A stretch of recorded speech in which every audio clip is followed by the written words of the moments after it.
Alors quel est pour vous le bénéfice du bulletin de santé du végétal en tant que jardinier amateur? C'est véritablement de disposer d'une information fiable, régulière, publiée sur les différents réseaux de communication Internet, transmis par les partenaires tels que les Fredons, les chambres d'agriculture ou évidemment le réseau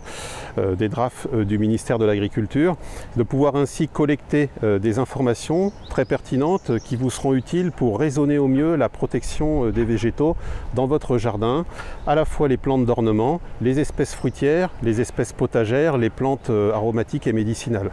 Donc on va pouvoir ainsi prendre des dispositions appropriées au niveau de risque. Si l'on prend un exemple concret dans un potager pour justifier véritablement la consultation du bulletin de santé du végétal, on peut prendre celui de la mouche mineuse du poireau qui touche l'ensemble des aliacées potagères. Donc on va retrouver l'ail, l'oignon, la ciboulette. Et l'information qui est publiée dans le bulletin de santé du végétal, c'est vraiment de connaître les périodes de vol, de début de vol de cette mouche. À partir du moment où son début de vol a commencé, où il a été recensé dans des zones précoces, il est important de disposer des voiles anti-insectes sur les cultures, au-dessus d'arceaux, qui vont permettre de protéger physiquement la culture des infestations de la mouche et donc des pontes qui après, au niveau larvaire, une fois l'éclosion réalisée, pourraient altérer véritablement la qualité et l'abondance de la récolte.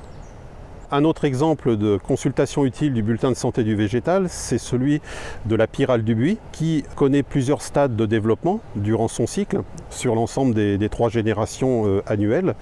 L'objectif est de bien connaître pour l'application de produits de biocontrôle à base de Bacillus thuringiensis, qui est un produit à base d'une bactérie tout à fait inoffensive pour les êtres humains et les animaux domestiques, mais qui va cibler précisément la larve, la chenille, à un stade jeune de développement. Pour cela, il faut l'appliquer au moment optimum qui est précisé dans le bulletin de santé du végétal. Donc c'est véritablement par cette information très précise que le traitement aura toute son efficacité. Alors, un autre exemple développé dans le cadre du plan Ecophyto,